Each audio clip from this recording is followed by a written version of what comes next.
뭐 예를 들어서 내가 지금 뭐 DSR 40% 적용받아서 뭐 대출을 받는다. 그럼 뭐 내가 한 4억을 받는다? 한번 계산해 볼게요. 4억을 받으면 대출을 하면은 지금 뭐 주담대를 하면 대부분 30년 하시잖아요. 30년 하고 연 이자율을 그냥 일단 지금 러프하게 3.5%로 한번 해볼게요. 안녕하세요. 퇴직금 지킴이 노마드 퇴직금입니다. 오늘은 얼마 전에 한국은행에서 기준금리를 1년 5개월 만에 0.25% 올렸는데요. 이러한 금리 인상이 앞으로 우리한테 어떠한 영향을 주고 이러한 시점에서 과연 부동산 투자라든가 주식 투자 하시는 분들이 주의해야 될 점이 뭔지 신문을 보면서 얘기를 한번 나눠보도록 하겠습니다. 자, 얼마 전에 한국은행 기준금리가 지금 0.5에서 0.75로 인상됐다는 소식들을 다 이제 들으셨을 거예요. 그래서 어떤 분들은 굉장히 심적으로 불안감을 느끼시는 분들은 계실 거고, 또 부동산을 투자하시려고 하시는 분들이나 내 집 마련을 하시려고 하시는 분들은 이거 도대체 이러한 상황에서 어떻게 해야 될까라는 고민들을 굉장히 많이 하실 수밖에 없는 상황인 것 같아요. 그래서 뭐 지금 당장 투자를 해라. 무조건 참아라. 그러한 내용보다 우리가 이러한 내용들을 보면서 앞으로의 방향성을 예측하는 게 무엇보다 저는 중요하다고 생각되기 때문에 그거에 대한 내용들을 한번 같이 한번 살펴보는 게 좋을 것 같습니다. 자, 지금 보시면 금리 인상에 대한 얘기들은 지속적으로 이제 얘기가 나왔었죠. 그래서 지금 이거는 한국은행 기준금리 변동 추이를 제가 갖고 와 봤는데요.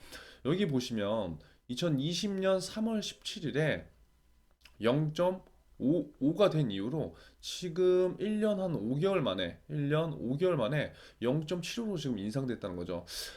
기준금리는 대부분 0.25%로 이제 움직이기 때문에 최소한의 범위로 지금 움직인 거고, 지금 뭐 최소한의 범위냐 아니면 최대의 범위냐 그것이 중요한 것보다 일단 방향성 자체가 지금 기준금리를 한번 상승시켰다는데 이제 우리는 주목을 해야 될 필요성이 있는 것 같아요.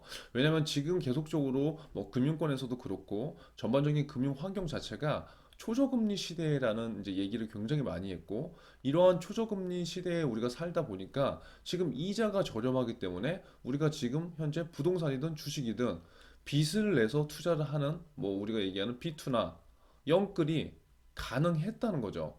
하지만 금리가 단순하게 지금 몇 퍼센트가 올랐느냐가 중요하다기보다 방향성 자체가 계속해서 하방 경직성을 보이다가 지금 이제 방향성을 틀었다는 거에 주목을 할 필요성이 있다는 거예요. 왜냐? 앞으로 계속적으로 금리가 인상될 수 있다는 가능성을 시사한 거니까요. 그리고 지금과 같은 경우에는 미국에서 먼저 원래 선제적 대응을 할 것이라고 예상했었는데 그 예상과 다르게 한국은행에서 먼저 또 금리를 올렸기 때문에 이러한 부분도 제가 봤을 때 조금은 주목해야 될 필요성이 있지 않나 좀 싶습니다. 이 금리가 올라가면 굉장히 좀 아이러니한 부분은 대출 금리는 상당히 조금 큰 폭으로 이제 상승을 하는데 수신금리 우리가 돈을 맡기는 예금이나 적금 이런 금리들은 되게 미미하게 올라요.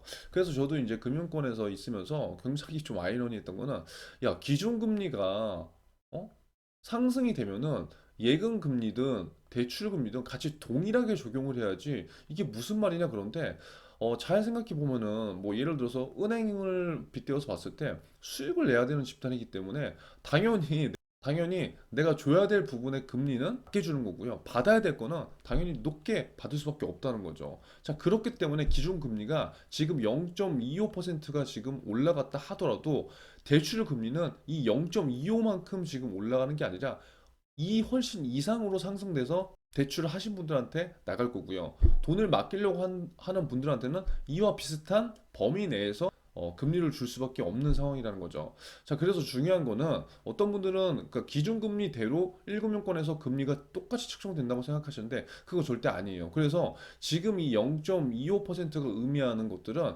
굉장히 다양하게 좀 해석을 해볼 수 있을 것 같아요. 첫 번째는 앞으로의 방향성.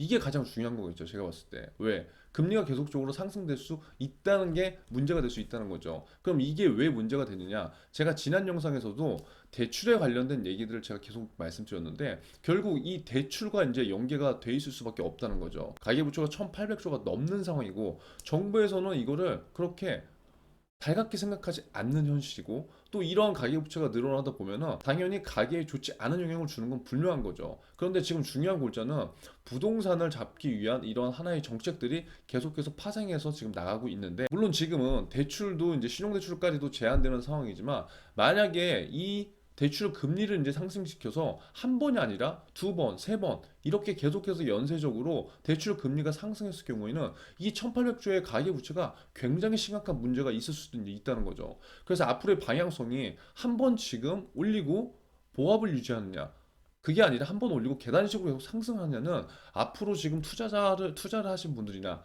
아니면 지금 내 집 마련을 하시려고 하시는 분들, 뭐 주식 투자를 하시려고 하시는 분들한테 굉장히 다양한 변수로 나한테 돌아오는 리스크를 책정해 봐야 된다고 생각해요. 그리고 두 번째 생각해 봐야 될 거는 단순하게 기준금리가 0.25가 오른다고 해서 전 금융권의 이자가 0.25가 오른다는 게 절대 아니라는 사실이죠. 아까도 말씀드렸지만 대부분 대출 금리는 이거보다 훨씬 더 상회할 거라고요. 그렇게 된다면 물론 현금이 많거나 돈이 많으신 분들은 전혀 상관이 없어요. 전혀. 왜? 그냥 갖고 있던 거 이자 내면 되니까요. 그런데 지금 문제는 제가 봤을 때는요. 0.25가 올랐다는 게 문제가 아니라 0.5에서 만약에 기준금리 대출을 받으신 분들은 0.25가 오르면은 엄청나게 지금 많이 상승한 거거든요. 예를 들어서 예전에 뭐 2.5였을 때 대출을 받은 분들이다. 그러면 이자 수준이 처음부터 계산했을 때 이 2.5%의 계산된 금액으로 처음에 생각을 했다고요. 그러면 진입 노선 자체가 내가 생각하는 마진 노선 자체가 달라진다는 거예요. 만약에 2.5%에서 이자를 내가 50만 원을 내야 되는 상황인데 기준금리가 계속적으로 인하돼서 내가 50만 원 내야 될 게 30만 원으로 줄었다. 그러면 지금 상황에서는 이분들 입장에서는 이자가 굉장히 낮아졌네? 그래서 다양한 투자를 해볼까? 이렇게 생각을 할 수도 있는데 만약에 지금 0.5bp에서 만약에 내가 대출을 받아서 지금 무리하게 연끌을 했다. 이런 분들 같은 경우에 만약에 내가 이자를 상환해야 될 게 예를 들어서 50만 원이라고 한다면 0.25가 올라가 버리면 이자 상환 금액이 엄청나게 늘어나 버려요. 그러면 전에 지금 미리 받았던 분들과 지금 대출을 받았던 분들과는 이자에 대해서 체감하는 게 상당히 다를 수밖에 없다는 거죠.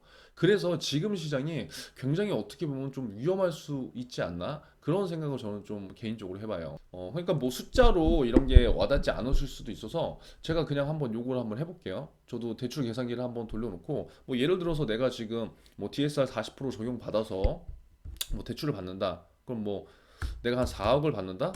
한번 계산해 볼게요. 4억을 받으면 대출을 하면은 지금 뭐 주담대를 하면 대부분 30년 하시잖아요. 30년 하고 연 이자율을 그냥 일단 지금 러프하게 3.5%로 한번 해볼게요. 3.5%를 하게 된다면 월 179만 6천 원을 내야 돼요. 월. 뭐 써볼게요. 30년. 3.5%였을 때 한 179만 6천 원. 자, 그렇다고 한다면 만약에 이거 지워졌네요. 이자가 4%다. 그럼 얼마 차이가 날까요? 별로 나진 않을 것 같아요. 그러면 190만 원이죠. 그럼 아까 179만 원이었으니까 14만 원 정도 차이가 나요. 그럼 이 정도만 되더라도 뭐 감내할 수 있다고 저는 봐요. 근데 만약에 5%가 됐어요. 대출금리가. 그럼 214만 7천 원이죠. 그럼 보세요. 아까 약 215만 원을 잡고 아까 179만 원으로 잡으면 거의 36만 원이거든요. 그러면 이거는 제가 봤을 때 일반 그냥 두 분이 만약에 맞벌이다, 그냥 평범한 맞벌이다, 이 이자 36만 원이 어떻게 보면 굉장히 크게 느껴질 수도 있을 것 같아요. 근데 만약에 이자율이 더 올라간다, 그럼 훨씬 더 많은 부담이 되겠죠. 그래서 지금 상황에서 만약에 투자를 고민하시거나 내 집 마련을 고민하시는 분들은요, 제 개인적인 생각은 너무 좀 급하지 않으셔도 되지 않을까라는 생각을 그냥 해봐요. 물론 내 집 마련을 하는 건 굉장히 중요하고 소중한 선택이지만 지금 불안감만 계속 갖고 있다가 지금 현실적으로 제가 이자 계산을 한번 보여드렸잖아요. 월 40만 원은요, 일반 서민들이 생활하는 돈 중에서 저는 적지 않다고 생각을 하거든요. 그렇다고 한다면 지금 공급 물량이 막 나오는 건 아니지만 잘 찾아보면 그런 물량들이 이제 앞으로 계속적으로 나올 거고 지금 민영 아파트도 또 사전 청약에 대한 얘기도 있고 또 실업모브 특별 공급이라든가 청약제도에 대한 개선 여지도 있기 때문에 지금 시점에서 한 번쯤은 숨을 고르시고 그 다음 방안을 생각해 보시는 것도 하나의 좀 방법이 아닐까 싶어요. 그래서 당장 지금 투자를 안 하면 안 되시는 분들이 어쩔 수 없겠지만 지금 시점에서 기준금리가 인상된다는 거는 뭐 금리가 엄청 올라서 우리가 그거를 상환 못해 라고도 해석할 수 있지만 대부분의 분들은 그렇지 않다고 저는 보여지고요. 그렇다고 한다면 냉정하게 앞으로 금리에 대한 영향이 과연 나에게 어떻게 돌아올까? 만약에 주식 투자를 하신 분들도 만약에 무리하게 하셨으면 분명히 이번에는 영향이 있을 수밖에 없거든요. 만약에 금리가 올라간 상태에서 이자 20만 원 내던 거를 40만 원 내야 되고 40만 원을 내가 내는 건 좋은데 그걸로 인해서 주식 투자를 해서 수익을 보면 상관이 없는데 그것도 마이너스야. 이제 그렇기 때문에 B2가 이제 무섭다고 하는 거거든요.